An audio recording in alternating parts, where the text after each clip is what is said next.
Okusinze Mukama waffe tuyimbenga ku okwagala kwe oyo yekka ky'ekiddukiro kyaffe ekitiibwa kyonna kimwetooloola.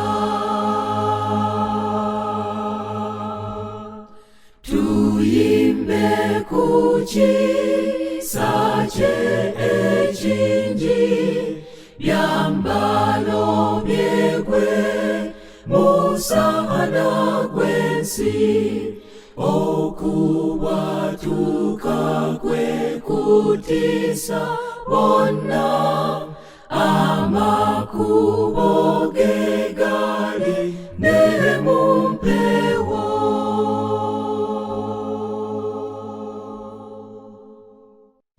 Obuyinza bwe era n'entiisa birabikira wonna kubire eggulu n'eraddu n'omuyagera byonna baddu be abamuweereza.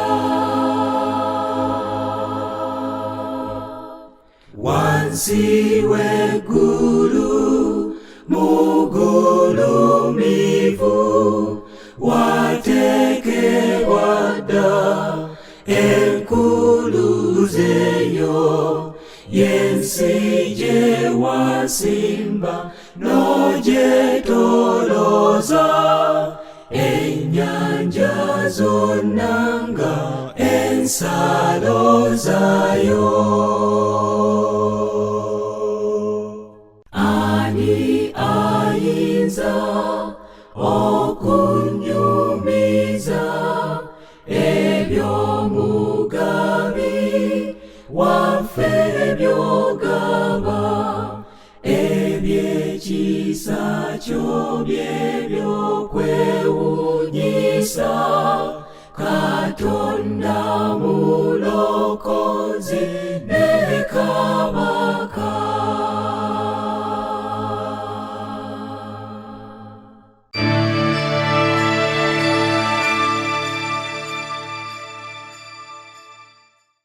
Omulabi wange omulungi wa programu Bayibuli egamba ki nga nsanyusa okumanya nti nate n'olwaleero okuumye akaseera kaffe akalagaane we twesuubiza mu ndagaano etaakuteekebwako mukono naye mu ndagaano ey'okukkiriziganya nti buli Sabbiti ng'erumye nga twaniriza tujja kuba nga tusisinkana okuddamu ebibuuzo n'okuwulira Mukama kyagamba okuyita mu kigambo kye. Nate era nsanyusa okumanya nti nno ozze okutweyungako kulikayo ntambulidde kulikayo mirimu egikukooyezza. Mukama yebale okuyisa mu wiiki manyi abamu yinza okuba nga ebadde mpanvu olw'ebizibu bye muyiseemu n'ebisoomooza naye ate abalamu yinza okuba nga mufuniddemu okusanyuka n'okujaguza. Byonna twebaza Katonda mu mbeera zonna kubanga Mukama waffe afaayo, Mukama waffe atubeezaawo. Webale kujja nate okukuuma obudde akyali ewala nkwegayiridde muyite mugamba asembere kumpi kubanga kano ke kaseera kaffe mwe twakkiriziganya nti no tujja kubanga twongera okuyiga n'okutegeera Katonda kyagambye ekkanisa ye. Ate munnange bwe tutayige tunaabeerawo tutya? Omwoyo gutayiga gufa. Ng'era omuntu bw'otosobola kubeerawo nga tolidde mmere era omuntu omaliriza ng'ofudde. Naye katuliise emyoyo gyaffe nga tugiriisa ekigambo kya Katonda tusobole okwegulira obulamu obutaggwaawo n'okutambulira mu nkola Mukama z'ayagala tutambuliremu. Kale sembera kumpi ali ewala naye mukowoola asembere ate era teweerabira nakugamba nti nno buli bw'ofuna program gigabanyizeeko omuntu omulala tuleme kuyiga ffekka tubeere bangi abayiga tulabe nga tutuusa omulamwa gw'ekigambo kya Katonda nga bw'ayagala tukiyige. Kale n'olwaleero tugenda okutandika programu yaffe tugenda kubikkula mu ngero. Tugenda kusoma mu ngero essula ey'omunaana nga tujjayo olunyeeri olw'omwenda n'olw'ekkumi nga lugamba nti byonna byangu eri oyo ategeera era bya nsonga eri abo abalaba okumanya. mukkirize okuyigiriza kwange so si ffeeza n'okumanya okukira zaabu ennonde. Mukama agambye nti n'ekigambo kye tukikkirize kubanga kituyigiriza ate era nga kyansonga okumanya. N'agamba nti byangu. Abamu mugamba nti bannange ebintu ebimu nga bizibu okutegeera naye singa okiwa obudde n'okyetegereza kubanga ne Bayibuli etuyigiriza nti bw'oba oyiga Bayibuli kabeera kanyiriri tosomaako wamu wabula okuŋŋaanya ensonga zonna nga Mukama bw'azirambika okuva mu lubereberye okutuukira ddala mu kubikkulirwa. Kale tuulakkalira tulabe nga tweyongera okuyiga naye nga bulijjo puroguramu sigibeeramu bw'omu ngibeeramu n'omusumba waffe Ssebaggala nga bulijjo. Musumba nsanyusa okukulaba. Nange nsanyusa okubeerako wano puroguramu eno. Essebo. Abatamumanyi manyi tulabika tulinayo abalabi baffe abapya abatweyunze kuba naye katubaanirizeeko mu ngeri ey'enjawulo mwebala okweyunga ku puroguramu eno ate era mujagazise n'abalala. Kati omusumba gwe ntudde naye bamuyita Musumba Ssebaggala Ivan Samuel era nga obuweereza bwe Mukama waffe mulungi yatukoze obulungi obutagambika. Luli tubadde tumumanyidde najja nankumbi. Kati ate Musumba yeeyongeddeyo eddaala eddala kati ali ku bwa Ssaabalabirizi. Musumba abantu beeyanjulire mu kitu. Bannange Maureen twebaza Katonda atuleese n'olwaleero okwanukula ebibuuzo. Twebaza n'abantu bonna abalaba puroguramu eno ate ne bategeeza n'abalala beeyongera okugiraba. Buli embuuzo ebibuuzo bingi ebimu tetunana kubituukako kiraga nti mugoberera. Era bannange Mukama abawe nnyo omukisa. Ate n'owekibuuzo kyo kyekka. Abeere mugumiikiriza tujja kwanukula. Tulaba bangi puroguramu eno bagiraba. Ate tulinayo n'abo oluusi abagenda ku Avento Productions nabo ne balaba nga basinzira ku YouTube channel. Era ntuwulira ne reactions ez'enjawulo ezikolebwa mu puroguramu eno. Era tusaba Mukama bannange abawe nnyo omukisa. Amanya ndi Omusumba Ssebaggala Ivan Samuel awenjogerera wano nga Mukama yampadde obuweereza obulala. Obuweereza okuweereza ku bwa Ssaabalabirizi obw'ekkanisa y'Abadiventi mu Uganda. Era nga nkulembera ebitongole bitaano. Njagenda njogerako bimu ku bimu naye bitonotono kulembera ekitongole ekya chaplaincy kyekikwatagana ku buweereza obw'okusinza mu institutions zonna amasomero, makomera, matwaliro, poliisi, magye, palamenti. Ate ne nkulembera ekitongole ekya Adventist Possibility Ministries ekyo mwe muli bannaffe aboogeza olulimi olw'obubonero abatawulira abatalaba baliko obulemu n'abalala bonna. Kala ne nkulembera ekitongole ekya Public Campus Ministries obwo obuweereza bw'ekkanisa yaffe mu masomero agatali g'Abadiventi. Amasomero agatali g'Abadiventi gonna universities ne colleges.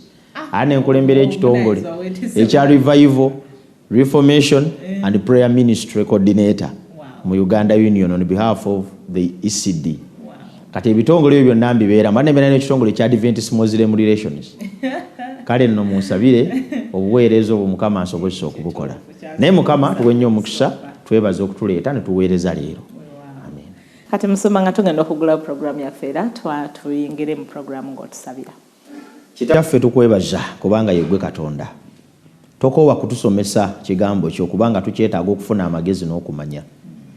Yongera okutuyigiriza n'olwaliro Mukama tuve wano ng'obulamu bwaffe bwongedde okukumanya nga buzimbye enkolagana naawe era nga butegedde obulokozi n'ekkubo ery'amazima ku bwa Yesu Kristo Mukama waffe betusabye. Amen. Tweyanza nnyo Musumba essaala eyo. Mukama agiwulire atulungamye nga tutambuza ensonga zino. Omulabi wange omulungi sijja kulwisaayo omu ku mmwe yatuweereza ekibuuzo ng'abuuza nti okusinza kye ki Musumba? Ayagala kwetega nti okusinza kye ki era omuntu akwata atya Sabbiti mu butuufu bwayo. Tweyanza nnyo ekibuuzo ekyo. Bibuuzo bibiri mu kimu naye ekirungi bikwatagana. Kubanga tolina bw'oyawula Sabbiti na kusinza.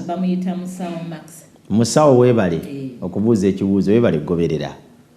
Kakati okusinza kigambo kyangu nnyo.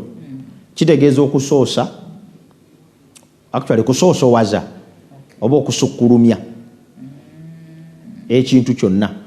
Mu context mwe tuli Katonda okusinga ekintu ekirala kyonna. Okusinza kitegeeza God first in everything. ekyo nekina kitegeeza eri omulabi alaba ebigambo bino. Kitegeeza nti okusinza kwonna kugwanidde okubeera nga Katonda yakulembera.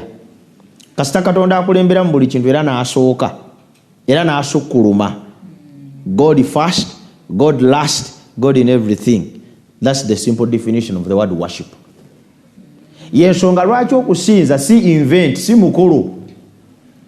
Nti kati ngenda namuŋŋona kusinza. Okusinza lifestyle. Okusinza bulamu bwa muntu. Si mukolo gwe bakola.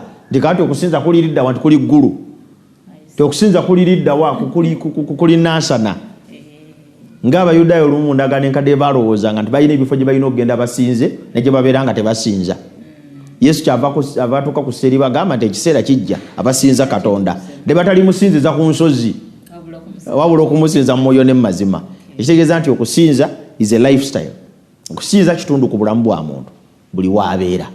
Kibuuzo kyandibadde kibuuza lwaki tusinza ku Bikkulirwa 14:6. Lwaki tusinza? That is important. Kati musumbanga bwe nnoonya ku Bikkulirwa oyo waliwo omuntu kwegamba kisoboka okuba nti osobola okusinza ekintu ekirala. Osobola okusoosowaza ekintu ekirala. Ekintu ekisinga okusinzibwa mu nsi sente. Ng'omuntu awali sente tonyumya kirala. Kati kitegeeza asinza sente. Ku Bikkulirwa 15 olunyiriri olw'omukaaga. Ne muva mu yeekaalu bamalayika 14. Bikkulirwa ya 14. Kado somo nyiba musango zabulu. Olw'omusanvu. N'ayogera n'eddoboozi eddene nti mutye Katonda mumuwe ekitiibwa kubanga ekiseera eky'omusango gwe kituuse. Mumusinze yakola eggulu n'ensi n'ennyanja n'ensulo z'amazzi. Ensonga esooka lwaki tusinza? Kubanga Katonda ye yatutonda. Ye first reason. Newankubadde ng'oyinza okwagala okusoosowaza ssente naye tezikutondangako. Newankubadde oyinza okwagala okusoosowaza mukyala wo takutondangako. Newankubadde ng'oyinza okwagala okusukkulumya obuwangwa bwo nabwo tebukuteekangawo. Okusinza kuweebwa Katonda yekka kubanga ye yatutonda. Omuntu yenna alaba puroguramu eno oba ng'olina ekintu kyonna ky'osoosa nga Katonda si yasooka ebirala ne bigoberera, ekyo kyonna ky'osoosa kikyamu kubanga tekikutondangako. So we worship God because He is the creator. Tetulina any other creator. Twabifuula kati muntu byetukola ate byetusinza. Osanga omuntu ng'asinza emmotoka nga bwe bulamu bwe bwonna naye ng'emmotoka ate yagyekoledde. Osanga omuntu ng'asinza kayiriza awakeesibye naye nga kikyayi kya kitooke.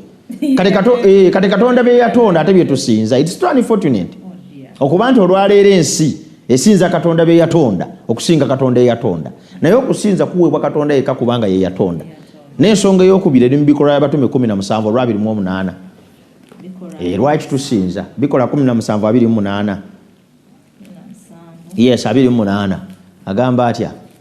28 kubanga mwoyo tuba abalamu tutambula tubeerawo era ng'abamu abeewammwe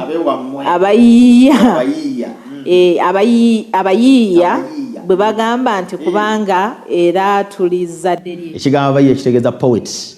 Pawulo alifaalinga kuba poets baabwe alayogera n'Abayonaani abagamba nti kubanga mu oyo Katonda tubeerawo. In Him we live, in Him we move, in Him we have our being. Ensonga ziri bbiri zokka lwaki Katonda yekka yalina okusinzibwa. He is our creator and sustainer. Ekigambo kiri sustainer. Ye yatutonda ate tubeerawo ku bubwe. Ye bw'abanga takkiriza siwali muntu ku nsi ayinza okubeerawo. Yeetaaga maintenance. Era watali gwe mukama waayo esirikka neggwawo nga togikola service. Yes, of course. And I cannot be sustained without God. Ani kwaba abalaba programu eno ayinza okwefunira omukka yekka okusanga mukama tagumuwadde. Ani kwaba abalaba programu eno ayinza okufuna emmere ey'okulya nga teyamera kuva mu ttaka nga Mukama ye yagireeta. Ate obulane bwe tuguborrowinga. It's only for a while. Tuguborrowinga kakaseera ne tugweyazikako. Either ne gukuyamba oba ne gutakuyamba. Ayinza okugwazika n'ofiira ku gwo. Abafiira mu ICU. Nga bagagulira bagumutaddeko. Naye ne gumulemerera okusika. Katutegeeza abantu bonna bala program ne yabuzza ekibuuzo. There are two reasons why you should worship God. The first one is the creator, ye mutonzi waffe. Ekyokubiri ye muwanirizi. Awatali ye ebyo byombi tebisoboka. Kati bw'obeera ng'oliyo ng'olina ky'osinza weebuuza ebibuuzo bibiri. Ekintu kino kyensinza kye kimbeezaawo. Ekintu kino kyensinza kye kyantonda. Osinza otya ekibumbe kye wabumba n'ebbumba. Gwe wennyini okijjako enfuufu. Waliyo abaali bakitembeeta Samwoya ku mmotoka ne kigwa. Nekyagwa ne kikutuukako omutwe ne gugwa wali. Ne bakaaba olunaku lulamba. Wowe agudde naye ng'agudde tayinza kwejjawo. N'omutwe guli wali. Baleeta ate baddaabiriza ne bamuyungako mulala. Ne bamala omuyungako omutwe omulala. Aba ne baddamu ne basinza. Olwekyo kikyewuunyisa eyogedde ekigambo ekituufu. It is ironic. Gamba kintu kyotayinza na kugattika naye nga kyewuunyisa nti weekiri mu nsi. Katusaba abantu bonna bala program eno bategeere nti okusinza kulina kuweebwa Katonda ye bikola Yokaana 4:4. Okusinza tusinza ddi era wa ekyo nakyo kikulu. Kubanga manyi nagamba mu program eno twagala ekibuuzo tukyetooloole. Tetwagala ate kukomawo ate kunnyonnyola ate kusinza.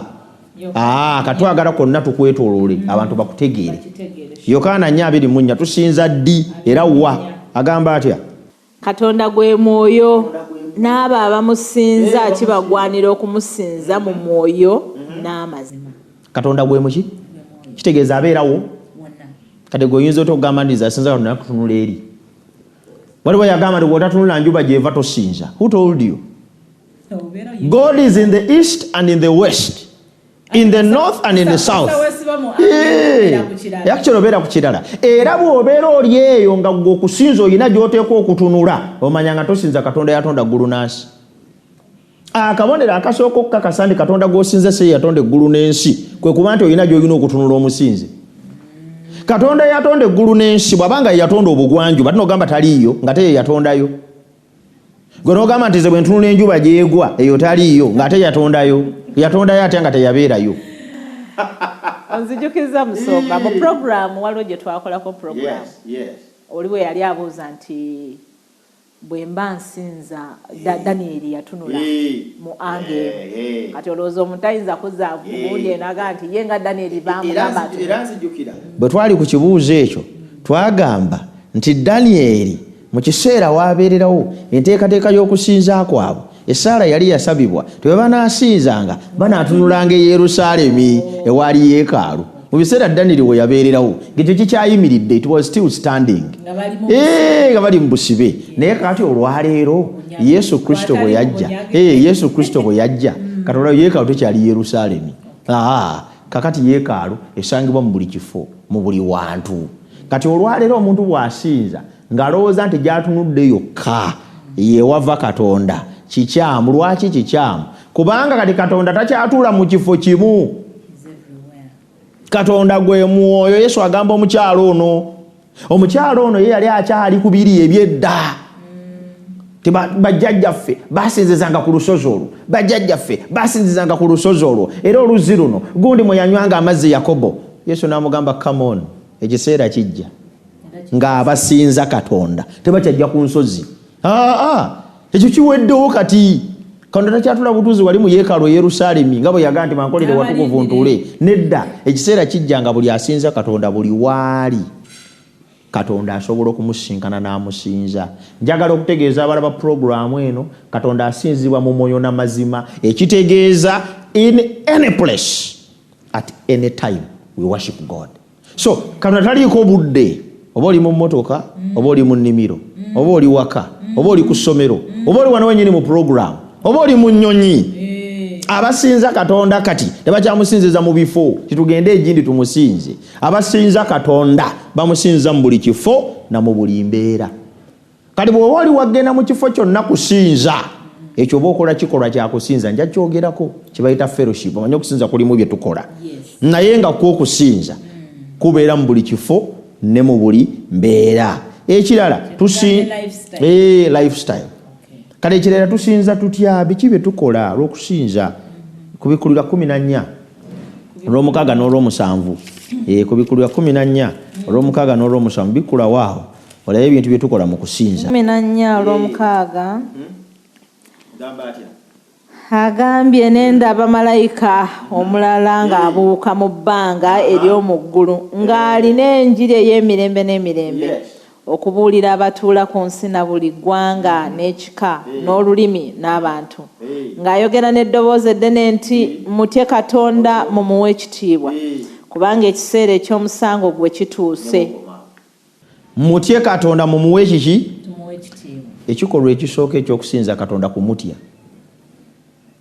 reverence. Si kumutya ng'odduka. Reverence. Nti Katonda ekikolwa ekisooka ekisinza Katonda kumutya nga bw'otyo omuzadde. Respect. Omuzadde tomutya tyagenda kukutema ejjambiya naye ekifaananyi kyalimu gy'oli nti eyakuzaala n'akuteeka mu nsi kikuleetera gwe baazaala okumutya nga buli kintu kyonna kyayogera okitambuliramu. Kaakati ekikolwa ekisooka ekyokusinza kutya Katonda. Omanyi waliwo abantu abatya ebintu ebirala okusinga batya Katonda. Waliyo omuntu ng'atya mukama w'okusinga bw'atya Katonda. Ng'eddoboozi lya Katonda bwe lijja n'erya mukama we n'agateeka bw'ati ku weiti alaba ng'erya mukama we lino erivuganya okusinga erya Katonda. Okitegedde. Kaakati waliwo abantu abatya eddoboozi ly'ababbaabwe okusinga erya mukama. Waliyo abatya eddoboozi lya mikwano gyabwe okusinga erya mukama. Ekikolwa ekisooka ky'okola okusinza Katonda kumutya. Naye ate ndowooza Musomba nze Katonda alyokanga n'atatweyoleka kubanga abamu tetwandibadde sinsiya mu ngeri gye tukola mu nkola kubanga singa Katonda yajja mu bulambulukufu bwe n'ayimirira kati n'akugamba tokolanga ku Sabbiti mukama wo n'akugamba nze wano nkwagala ennaku 7 mu wiiki olina okukola kati singa Katonda yatweyoleka nga bw'ogambye twandimusinzizza lwa ntiisa so si lwa kumuwa kitiibwa. Omanyi byanjawulo. Waliyo omwana akola emirimu ewaka lwa ntiisa era omwana akola emirimu olw'entiisa oluvaawo gwe amutiisa n'ovaawo n'odda ku mulimu maama nyabuuga balyoka badda mu ddiira awo nga balaba TV nga bazanya bagenda okuwulira essaawa y'okudda ng'esembere nga bajjayo ebintu nga batandika okusimuula. Olaba abaana abo bakola emirimu lwa ntiisa so si lwa kitiibwa. Kati ekikolwa ekisooka ekyokusinza kutya Katonda. Ekikolwa ekyokubiri kumuwa kiki? Kitiibwa. Ekigambo okumuwa ekitiibwa kitegeeza nti obanga mulya obanga munywa obanga mukola ekintu kyonna mukikole ku lw'ekitiibwa kya Katonda. Olabye okusinza kikutegeeza. Okusinza kusuka ku muntu okugenda okusaba mu kkanisa. Okusinza kulimu okutya Mukama. Okusinza kulimu okumuwa ekitiibwa mu byonna by'okola. Kakati gwali eyo alowooza nti okusinza okutwala mu kkanisa mukka bw'omala okuvaayo n'odda mu bibyo ebigambo byo nga tebiweesa Katonda kitiibwa. Ebikolwa byo byonna by'olya n'ebirala. Okusinza kulimu okulya. Obadde omanyi ne mukulya tusinza. Ekyo vulaba nti kati ebitali birongoofu tetubirya kubanga tusinza Katonda. Okitegedde. Yes. Toyinza kubeera ng'osinza Katonda n'oteeka ku mmeeza yo ebizikiriza omubiri gwo. Toyinza kubeera ng'osinza Katonda n'oyambala engoye eziraga obwereere bwo. Toyinza kubeera ng'osinza Katonda okiraba n'obeera mu bulamu ng'ebigambo byo bya bubambaavu tebigulumisa linnya lye. Kale n'ebikolwa ebisooka ebibiri eby'okusinza Katonda kwe kumutya n'okumuwa ekiki? Kitiibwa. Kati eyabuuza nti okusinza kye ki? Tutandise okumugaziiriza. Okusinza si kigambo bugambo naye bulamu bwo. It is a lifestyle. Okikolera mu buli kifo, okikolera mu buli mbeera, okikolera mu buli budde. Ate kikolebwa Katonda yekka, so si kintu kirala kyonna. Ate bw'oba okikola otandika na kumutya. Ekyokubiri n'omuweesa ekitiibwa. Olwo kati oli musinza ow'amazima owa Katonda. Yes. Toyanzanya musumba okirambuludde bulungi. Kansubire naawe omulabi wange okitegedde bulungi. Okusinza nga omusumba bw'akyogedde kwe kusukkulumya naye n'okusoosowaza Katonda. Osooka kumwebuuzaako, ngenda kulima mukama wange nkulembera, ngenda kukola nkulembera, ngenda kulya ndi eki, ngenda kwambala. Bannaye nno ne mu wardrobe tutunuleyo. Oba ogenda okutambula nga tonnatambula omugambe mukama ngenda kufuluma naye naakuweesa ekitiibwa mu nyambala gye nyambadde, naakola bwe twegamba tubeere nga tujjayo ekifaananyi kubanga mu byonna ate ng'agambye nti emibiri gyaffe yeekaalu ya Katonda mwatuula. Kale anaatuulamu atya ng'emuweebuula, anaatuulamu atya nga mutuddemu ebitali bitukuvu. Mukama atusaasire. Tweyanzanye musumba, tweyanzeege olw'okuddamu okulungi okwo naye nga tetunnagenda ku kibuuzo kirala. Katusooke tuwummulemu katono.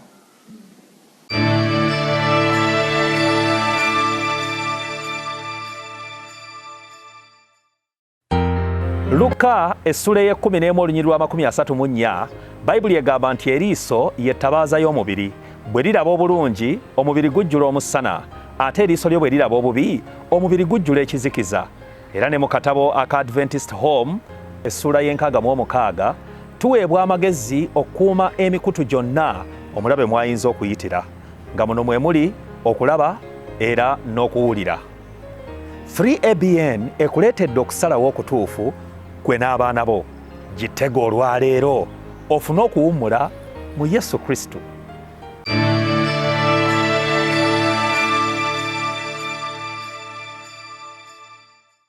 Omulabi wange kulikayo mu kuwummula okwo kwe tubaddemu okwakaddakiiko okwakaseera akatono ennyo naye kabadde ka nsonga. Tuli ku nsonga ya kusinza. Ekibuuzo kyatandise nga kitubuuza okusinza. Nsinza ntya, nkola ntya okulaba. Naye byonna nga tuluubirira okusanyusa Katonda kubanga gwe tusinza ate era ye mutonzi waffe y'atubeezaawo. Kale omuntu akubeezaawo for sure oteekwa okuba ng'omuteekamu ekitiibwa ng'omulaga nti yes nkulaba nti wooli. Kiringa omuzadde omwana bw'omuwa ekintu n'ateebaza leero ne luli n'ateebaza ne luli kweganga akola ebintu ebitakusanyusa otuuka n'ogamba oba ono omwana mumukolere ki. Naye Katonda waffe wa kisa nti atuwa okutuddiramu buli bbanga tukole ebyo ebimusanyusa. Kakati omulabi waffe musumba yabadde yayongeddeko akatundu akabuuzizza nti nkwata atya Sabbiti. Twebaza ekibuuzo ekyo. Wali mu kusinza waliwo ekirala kye mbadde njagala okwongerako katini nti okusinza tekubeera mu kuwa Katonda kitiibwa kyokka na kumutya. Naye okusinza kulimu n'ebirala bye tukola. Gamba okuweereza nako kusinza. Christian service is worship. Era onyiro tajja kusoma luli mu Romans Barumi essula 12 olunyo olusooka kyevudde mbegayira abooluganda olw'okusaasira kwa Katonda okuwangayo emibiri gyammwe saddaaka ennamu entukuvu esanyusa Katonda kwe kusinza kwammwe okw'amagezi. Ekigambo ekyo nti kwe kuweereza kwammwe kiva mu kigambo ky'Oluyonaani ekitegeeza okusinza. Olw'ekyo okuweereza kusinza. Okusinza tekukoma bukomi mu kuweesa Katonda kitiibwa mu byokola. Naye n'okumuweereza nakwo obeera osinza. Okusinza tekukoma bukomi kumuweereza n'okusaba praying nakwo kusinza. Buli lw'ofukamira wansi okusaba oba buli lw'osaba mu mmeemeeyo naye oba osinza. Ekirala okusinza kulimu n'okukuŋŋaana. Pawulo kyagamba eri Mbebulaniya manya mu Bebulaniya temulekangayo okukuŋŋaana ng'abalala bwe bayisa. Waliyo abantu abalowooza nti olw'okuba okusinza kwa ssekinnoomu tagwanidde kane bwe sigenda ku kanisa kukuŋŋaana. Musumba yatugambye nti nsinziza mu buli kifo na mu buli mbeera ate kati mu kanisa nno nayo ki waliwo okusinza kulinako ekitundu ekirala kye tuyita fellowship. Nti Morini bw'asinza nange nensinza ate okusinza ko folo twetaaga kugattagane kubanga okusinza kwa Morini ate nange nkufunamu newankubadde ng'okusinza kwange sebaggala naye ate sinze nkuganyulwamu nzekka. Buli lwembeera omusinza n'abanneetoolodde bafuna mu kusinza kwange bakufunamu batya nga mpeereza Katonda, bakufunamu batya nga nkuŋŋaana ku kkanisa. Faaliye yakimanye ti okusinza newankubadde kwange ne Katonda naye ate Katonda takumpanga kugasa nze nzekka, kulina okugasa n'abanneetoolodde kubanga kulina ebikuvaamu. Musumba onzijukiza twali tuyiga ku nnimi wayogera nti Mukama bw'atuwa talent aba tagiwadde ggwe, agikuwadde egase n'abakwetoolodde. So kati bw'ogamba nti service bwenzija aho nno wenewunyiza omuntu atayagala kuweereza ku kyaki batuyita ogamba jangu osome ekitundu nti ne bamugamba jangu tugende tukyalira abalwadde ntanga siina budde naye jangu tugende tuwulire engiri oba jangu tuweereze mu bibinja ebyenjawulo ebyekkanisa olwekyo twagala ebyabakyala n'abaana n'ebirala. Yes, so katusaba abantu bonna abalaba program eno bamanye nti okusinza newankubadde kuli wakati wa Maureen ne Katonda ekyo kye kituufu. Okusinza kuba wakati wo na Katonda naye bwekumala okubeera wakati wo ne Katonda kulina ebikuvaamu. Ebikuvaamu tebikoma ku ggwe, ebiva mu kusinzaako bigenda nebibeemu kati ne bisaasaanira abalala. Abalala bibatuukako bitya ng'oweereza, abalala bibatuukako bitya ng'osinza, bibatuukako bitya ng'obasabira. So ebyo byonna kusinza okiraba kyova olaba nti bayibuli enoonyerwa njagala osome wano Befeso 5:19 njagadde olusome then tugende ku kibuuzo kya Sabbiti tubeere nga tumaliriza. Abefeso 5 Befeso 5:19 nagamba ali empapula 5:19 otyo agambye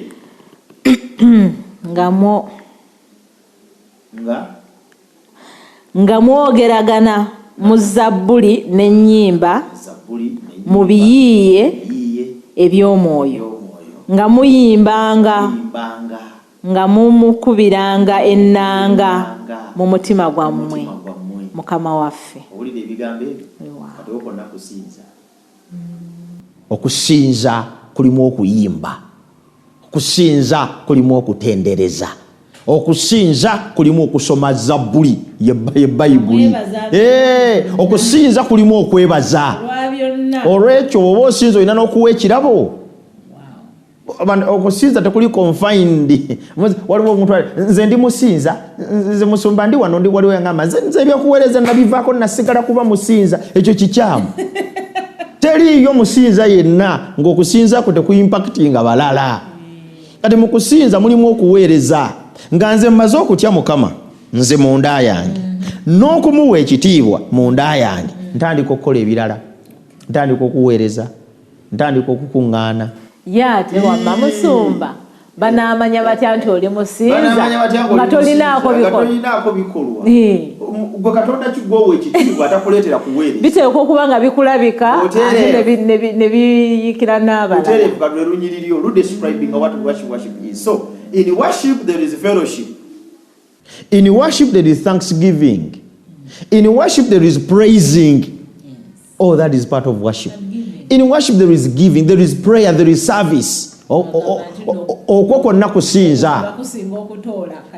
Kakati waliwo omuntu nfuna naye siwa kati n'okuwa ebirabo nako kusinza kubanga ebirabo tubiwa kuddiza Mukama nakumwebaza kati n'okuwa ebirabo nako kusinza. So tulowooza nti omuntu oyabuzza ekibuuzo kino afunye ekifaananyi ekigazi.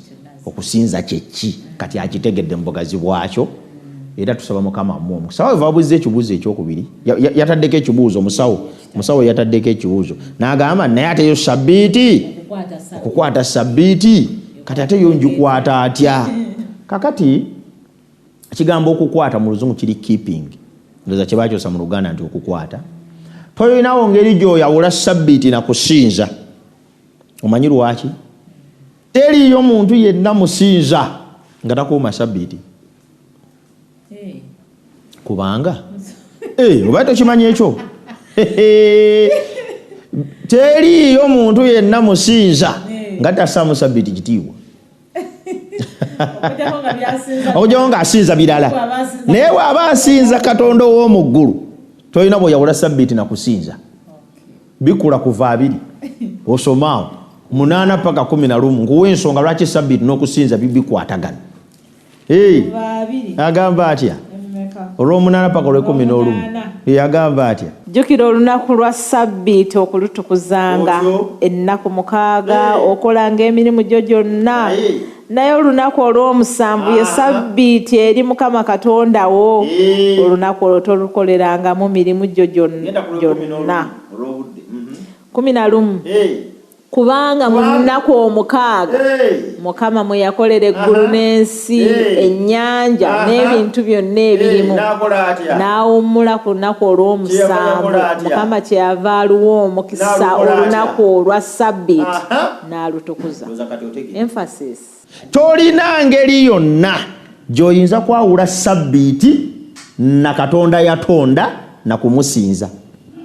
Obadde okimanyi nti Katonda yatonda eggulu n'ensi yakola mu nnaku 6 olw'omusanvu n'alutukuza.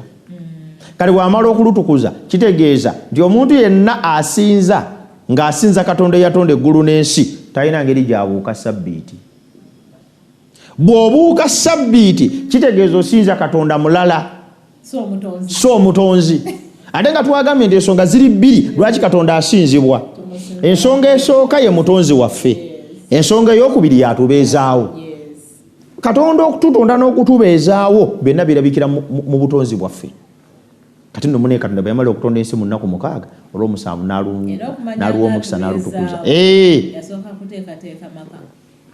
Mwagenda okuteeka Adamu ne Kaawa nagagaago ge gagenda okubabeeza kubanga mwalimu emmere, mwalimu emirimu, mwalimu kwegamba amakanga bwe yabeerera 2:15 agamba nti Mukama n'ateeka abantu mu lusuku Adeni. Sustainer. Katonda yasooka kutonda binaabeezaawo omuntu. Gobadde omanyi lwaki omuntu gwe yasembyayo okutonda? Katonda yasooka kuteekawo binaatubeezaawo. Bwe yamala okubiteekawo byonna olwo n'atutonda n'atuteekamu. Ekyokulabirako Musumba. Yes. Gwe mukka gwe tussa. Mukka gwe tussa. Mbo tugabana na. Guno bwe gufulumya oxygen nze nenguwa carbon dioxide. Ekimere ekiriwa kyoka kitwala gundi waffe kitwala carbon dioxide. Kale Mukama yabitonda ffenna tubeere nga tuganyulwa. Kale Katonda yatonda ekimera kisobole okutuwa omukka omulungi ogussa nga kisengejja. So yensonga lwaki asooka n'ateekateeka. Kakati Sabbiti ke kabonero akalaga ti God is my creator and sustainer. Lwaki nkyogerako bwogezi bikola Ezekiel sura 2 onyo olwabiri. Ezekiel 2 olwabiri agamba atya? Ezekiel 2 olwabiri. Lugamba lutya? Luluno. Era mutukuzenga Sabbiti zange. Era zinaabanga akabonero wakati wange nammwe mumanye nga nze Mukama Katonda wammwe.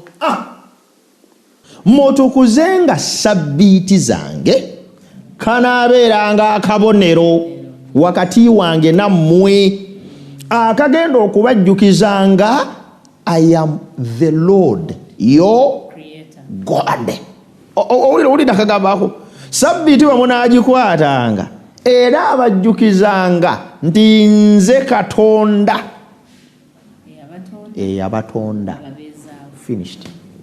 Kati omuntu abeera hati eyo nga musinza ng'asinza Katonda yatutonda era atubeezaawo naye nga tamanyi Sabbiti ate nga ke kabonero. Kati omuntu yenna ali eyo atakwata na kukuuma Sabbiti ya Katonda yeerangiridde yekka nti embeera emuononekedde. Kati nsaba eyabuuza ekibuuzo kino ategeere ti Sabbiti ekwatagana n'okusinza. Musumba sokolekemu katono twongere okutegeera kino nze n'omulabi wange. Watugambye nti mu kusinza tubeera buli wamu wembeera ekiseera kyonna oba nkola ki mba nsinza kati njawulo kyeri wakati mu kusinza kwenkola mu kiseera n'okusinza okukolebwa ku Sabbiti. Ndowooza nti ekibuuzo ekyo oyo ate nakukibuuza kubanga era bangi bwe tukola program neri gye natandikidde nalaze nti okusinza kwa buli kifo kya buli bbanga lyonna kakati ate olunaku olw'omusanvu lwate luba lwaki kubanga nsinza buli lunaku kati ate oba Saturday oba Sunday oba Monday anti okusinza kwa buli lunaku na mu buli kifo kati ate Saturday no kyekigireetera okubeera ey'enjawulo sikirizibwa kusinza ku nnaku ndala okujjako Sabbiti ng'olunyiriri bwe lugamba. Kaakati Katonda mu kuteekateeka obulamu bw'omuntu mu kumusinza ne mu kumuweereza n'ebirala byonna Katonda yasalawo mu magezi ge ne mu kumanya kwe ne mu busukkulumu bwe abeeko n'obudde bw'ayawula bwonga bubwe. Obudde bwonna obulala tusinza naye obadde okimanyi nti waliwo obwayawulibwanga bwo bwa Katonda yekka. Ekyo okitegedde kati ekyo kyekifuula Sabbiti okubeera essaawa ez'enjawulo mu kusinza kw'omuntu. Onzijukiza Musumba kubanga nzijukira bwe wali oyogera program emu wakyogerako n'ogamba Sabbiti si yaffe ya Mukama. Katonda yasalawo nze siyinza kumubuuza lwaki yalondawo lwa musanvu naye Katonda bwe yali atonda eggulu n'ensi yakola decision mu bwakatonda bwe kankiddemu nga bwe yasalawo nti kakiddemu Katonda nga bwe yasalawo n'agamba nti Maureen abeere n'amaaso abiri. I cannot question God. Katonda nga bwe yasalawo nti Uganda ebeere wano ne Buyindi ebeere mu Buyindi. Katonda nga bwe yasalawo Ssebaggala abeere musajja Maureen abeere mukazi. I cannot question God. Nga bwe tutayinza kubuuza Katonda bibuuzo ebyo bwe tutayinza kumubuuza lwaki wayawula luno ekyo kikye. Naye mu interest of ey'okusinza tugamba wali abantu abali abagana okuuma Sabbiti nga bagamba nti okusinza kwa buli lunaku Sabbiti tengasa naye nokamba tegeeze kino Sabbiti ekigifuula ey'enjawulo mu kusinza kw'omuntu nti yo ekisooka kijjukizo kya butonzi bwaffe. Ekyokubiri Katonda yennyini yawummulira ku lunaku olwo emirimu gye egy'obutonzi n'akola celebration eya creation. Ekyokusatu Katonda n'atukuza obudde obwo bulihole obulala tebuli. Ekyokuna Katonda n'akkiriza abwawule bubeere bubwe. Kati buli obudde obwo lwe butuuka buli musinza yenna owa Katonda kasita obudde obwo butuuka obwateekwa bbuwa eri Mukama. Yensonga lwaki aba Seventh Day Adventist buli Saturday lwetuuka wholly consecrated to God. Okola biri fellowship, service, singing, praising, thanksgiving byonna. Musumba okyogedde kindeetedde okulowooza Sabbiti eno olowooza nayo teebe mu typing of time kubanga bwe kiba nga mpaayo ekitundu eky'ekkumi ku bintu byampadde ate ennaku omusanvu neyeerobozaamu nalwo olulwe alinga ngamba mu nnaku nkuwadde musanvu naye nzirizaako nga bw'olaba bw'agamba nti buli kimu kya 10 ku bugagga bwo bwonna kyange. Bw'atyo bw'agamba kyange kitukuvu eri Mukama. Ekitegeeza bubeera ne siringi 1000 kuliko ekikumi ekitukuvu ekya Mukama. Kaakati ne bw'obeera n'ennaku 7 mu wiiki zonna za kusinza era zonna tuweereza era zonna tusobola n'okukuŋŋaana bwe tuba twagadde naye olw'omusanvu ezo essaawa zo zize. Agambye nti essaawa ezo zitujjukizenga obutonzi nga ndize yakutonda ate nze nkubeezaawo. Kino kyentegedde Musomba bwe banti Sabbiti kwenzijjukira obutonzi bwange mbanga celebrating my creation again. Era mu kifaananyi mwe tu celebratingira birthday. Oli n'agamba nti birthday ya gundi ya lunaku gundi. So buli lwe lutuuka agijjukira. So ne Sabbiti eno buli lwetuuka tujjukiranga ensi okutondebwa kwayo. Nga bw'otasobola kucelebratinga birthday yo muyange. Nze nembeera wa Nnyase Butemba. Sinange gyinza kujja ku Nnyase Butemba. Era Nnyase Butemba yo teba yange. Ne bwe ngiteekako omukolo munene gwenkana gutya basaazaalibwa ku olwo. Kati n'ensi erina birthday yaayo. Birthday yaayo ye Saturday, Sabbath. Kati buli wogenda ku lunaku olulala, you will never make it a special day. Therefore, what we are saying is, tetugamba nti okusinza kubeera ku lunaku lwa musanvu kokka.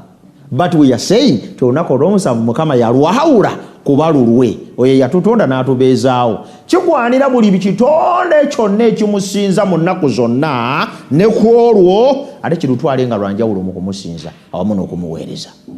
Olwekyo tewaba omuntu yenna agamba olw'okuba tusinza buli lunaku kati Sabbiti erina mugaso. Sabbiti ya muwendo nnyo kubanga ate bo budde Katonda bwe yeeyawulanga bubwe okumusinzizaako n'okumuweereza. Kino kye kirungi kye njirabamu n'ekirala Musumba. Ng'oggyeko ntusisinkana Katonda waffe ku lunaku lwa Sabbiti. Mulimu okuwummula. Bannange ensinga etukubaganya. Ennaku ziri 6 naye zigenda okuggwako. Nga mu butuufu ddala weetaaga okuwummula. Naye Sabbiti etusumulula mu buddu. Ne tulaga nti waliwo omulala ababeezaawo egitali mirimu gyammwe.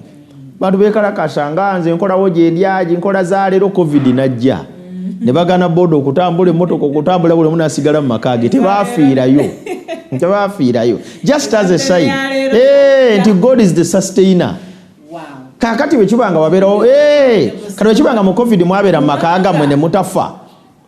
Twali mu ddungu. Katonda n'atuwa emmaanu. Yes, ne tulya.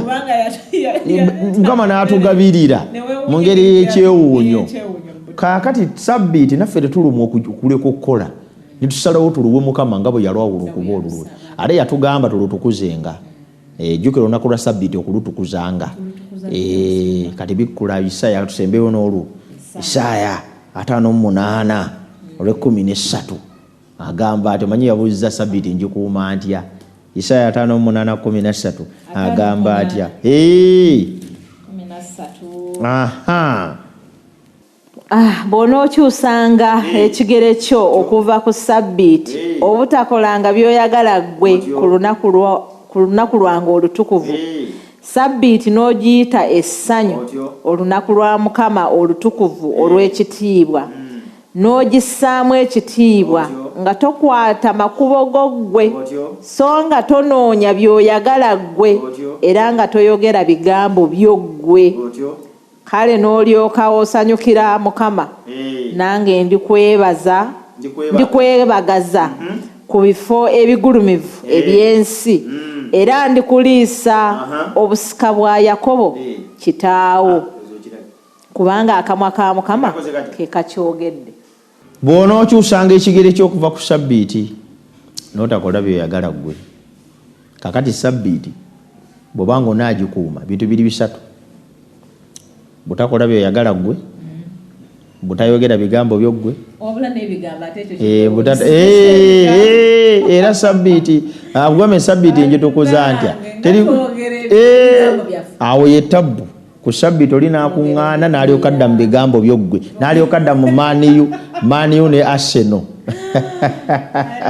Naye nga focus yandibadde mu bigambo bizimba Bakristaayo mu buweereza ne mulimu gwa Katonda. Sabbiti lunaku Katonda lwayawudde, buli we tulukuuma nga lutukuvu twongera okuganyulwamu awamu n'okufunamu. Kyava gambye nti ndibeebagaza, ndibatuuza mu bifo ebirungi, ndibawa obuwanguzi. Kaakati kikulu nnyo ku lunaku lwa Sabbiti obutayogera bigambo byoggwe, kubanga oli kyeyabuuzizza nkola nti Sabbiti ogikuuma first toyogera bigambo byoggwe. Kitegeeza nti ebigambo byonna byogera ku lunaku olwo kibigwanidde okubeera nga biri mu line ne papasi yaalwo. Ekyokubiri tokola by'oyagala ggwe. That's why emirimu tugireka, maduuka ne tugaggala, bodaboda ne tuziparking okujja nga zituleeta kusinza. n'engendo zaffe nazo ntuzireka nti ate banneekatinza ate ŋŋendako gindi ndoza ku Sabbiti olwaleero engeri gye sigenda kukola kangenda be kusengawo ekyabadaaza nga kangende nambule ku nnimiro yange kangende nonye ku poloti n'ebirala ku Sabbiti tutambula ngendo za Mukama nga zigenda kuweereza zigenda kukuŋŋaana ezo eŋŋendo ng'ogenda kukuŋŋaana ogenda kuweereza ogenda kuyamba ogenda kusinza ogenda kutendereza ogenda kwebaza ezo zo zitambule naye ezo ebigendererwa byoggwe ezo sooka ozireke. Musomba tukyawule bulungi kubanga omulabi wange ayinza okubeera confused. Okugenda okulaba ku maama wange gwe ndudde okulaba ku Sabbiti nkikolere mu mutima nti ngenze kumulaba nga tusinziza wamu si byakugamba nti nze nalwadde okumama wange ndudde okumulaba. Oyogedde ekigambo ekituufu. What is the purpose of the journey? Yes kubanga waliwo oyinza okugamba nti olwokubanga leero sigenda kukola kangende ndabe ssenga wange ndudde okumulaba banga ddene kangende mukyali kati twawuliremu enjawulo awo. Olwo olugendo lwoggwe olutute for your own interest not in the interest of God and worship. Oba ogenda kulaba kusinga kiteekwa kubeera nga papasi yakusinza so gendayo musinze wamu naye mugendeeyo Sabbiti mugikwatireeyo nga musinza nga muweereza nga muyimba nga mwebaza nga muwa ebirabo. That is okay. Bwe muteekateeka okusinza nga mugenda kulambula ku maama wammwe naye mu lunaku lumale mu kusinza Katonda nakwebaza nakusaba nakuyiga kigambo no problem with that. Katozo kwe kugendayo mu kumanyagana nenda bekuseeyire gundi ndudde okumulaba bambi kati ezo bibyo ate ebyengendo yo own andi kati anti Katolina agenda atambula naye ngendo za atambula tezina papasi ya bwa Katonda ekyo si kituufu. Ku Sabbiti omuntu ateka kutambula lugero nga luna papasi ya kusinza si kupaala bupaazo lina akera kangendeko eggulu kangendeko ejindi kanvugeko ddu nange nvuge ku mayiru kakambereko ejindi. Ku Sabbiti otokubanga olugero lwotambula lugenda mu kulukutwala mu kusinza nga lukutwala mu kuweereza nga lukutwala mu kwebaza nga lukutwala mu kubuulira nga lukutwala mu kubuulira njiri olwo lutambule ne lulwa mayiru mmeka lutambule lukutwala oweereze naye ezizo ngendako ejindi kangendeko mu Kampala ngoleyo ku lugoye nga tufunayo ka trip ndoza tujja kutravelinga ku Sabbiti ku Sunday tusange nga twatusedda ku mountain Kilimanjaro tuli obulamu ezo zizo. Olwekyo kyensaba nti Sabbiti ya Katonda tugiwe ekitiibwa. Sabbiti yabawo ku lwa muntu kitegeeza nti okussaamu Sabbiti ekitiibwa kigasanze tekigasa Katonda. Ye Katonda yamala ddo jawula n'agitukuza teyeetaaga nze sebaggala okulufuula olw'enjawulo n'eriggwa alaba ebigambo bino omusinza yenna ali eyagamba nti osinza Katonda. Tosobola kusinza Katonda eyatonda eggulu n'ensi ate Sabbiti n'ogirinnyirira kuba ake kabonero akakujjukiza ti nze Katonda eyakutonda ate nze akubeezaawo. So saa Mukama atuwa omukisa twebaza neyabuuza ekibuuzo ekyo. Okirambuludde bulungi nnyo Musomba. Tweyanziza nnyo tweyanzeege. Okusinza nga kugenda wala abaagalwa. Kwegamba okusinza kulimu okwegendereza. Mu Pathfinder tulina ekigambo ekiga walk softly in the sanctuary. Naye kulabika kusukka n'ebweru wa yeekaalu webweru w'ekkanisa nti bw'ogenda gy'oyitira atugambye Musumba nti bw'oba olya bw'oba onywa okwambala enjogerayo ate no tusibya Sabbiti yokka kubanga twagambye okusinza it's a lifestyle. Kakitegeeza lwotojja nogaa nti oluganda nno wandinkutte mpola nze saagala kuva mu bigambo byange olwaleero kubanga leero Sabbiti ng'olinga agamba nti ebigambo biri ebirala obiterekedde ennaku ndala egweko kati so kati Musumba atugambye bwonna buli wetubeera bingi nti tuli yeekaalu ya Katonda entukuvu mwatuula tubeere beegendereza. Okusinza kubaamu okwegendereza topaala bupaazi tokola ffa buli kimu oteekwa okuba nga kyanteekateeka okitambuliza ku program ate nga kirimu omulamu ogw'okuweesa Katonda ekitiibwa bagaye obanga mulya obanga munywa obanga mukola ekintu kyonna amazima gennyini ekintu kyonna kitwaliramu kubanga yatusustaininga kitegeeza he's God with us all the time. Katoyina lwogenda kutandika kubambaala mu maaso ge kubanga Katonda ye abeerawo ebbanga lyonna nga bw'otolinda bw'otosobola kubeera awo ng'otudde ne taatawo n'otandika okutuula mu ngeri etali ya buvunaanyizibwa. Kati tukitwale nti ne mu bulamu bwaffe Katonda afuula okubanga abeerawo ebbanga lyonna talina lwayeebaka talina lwafuna liivu. Kati kitegeeza nti because we are always before our Father, we need to put ourselves in a position that is reverencing him. So mu mbeera zonna beera nga obulamu bwo bwakusinza, obulamu bwakubeera mu maaso ga Katonda kubanga yenkolagana gye tulina wakati we naye. Tweyanzanya Musumba, tweyanze ng'obudde bw'otuwadde. Weewaawo naawe omulabi waffe yatubuuziza ekibuuzo kino tukoze bulungi. Kitutte programu namba naye kibadde kigwanidde okukyogerako mu bugazi bwakyo kubanga tweyongedde okuyiga. Nze nange nnina ebirala bye neetwaliddewo awo Musumba by'oyogedde. Naye weeyongera okuba programu eno nkukakasa tojja kusigala nga kyekimu. Ojja kubangawo ebirala ky'oyigawo. Togamba nti nze ebyo nali nabimanya dda. Kubanga okuyigako tekukola ki? Tekuggwaayo.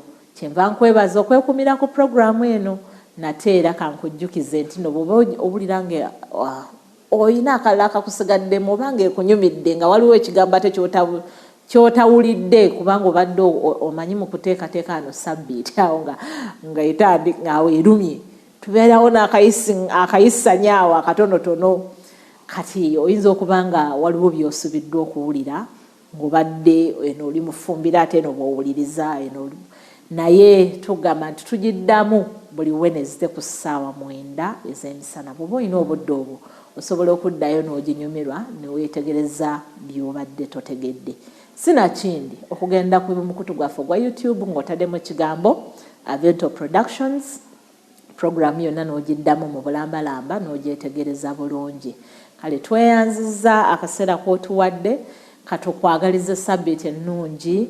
Emikisa gya Katonda gibeere nammwe. Musumba olina gw'otumirako? Njagala okutumirako omwami n'omukyala Sempala. Abo ne bakadde bange banzaala wali enansana.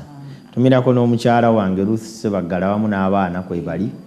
N'abammemba bonna ab'ekkanisa y'Abadiventi abagobera programu ate n'abatali naddala abali mu mawanga ga Buwarabu batukola bulungi. Balaba nnyo programu eno. Balaba nnyo programu eno. Bane Mukama abawo omukisa. Batukola bulungi. Amina. Weewaawo toyanza nange kantwala omukisa guno okutumirako mama wange omukyala Naluwooza. Mukama akumpeera omukisa era akunkuumire. Emire naawe sikwerabidde baganda bange ne bannyinaze mwena gye muli. Mukama abawo omukisa era abakuumi. Mwena abasinza aba Sabbiti, abasinza Katonda ku Sabbiti y'entukuvu katubaagalize Sabbiti ennungi. Mukama abawo omukisa.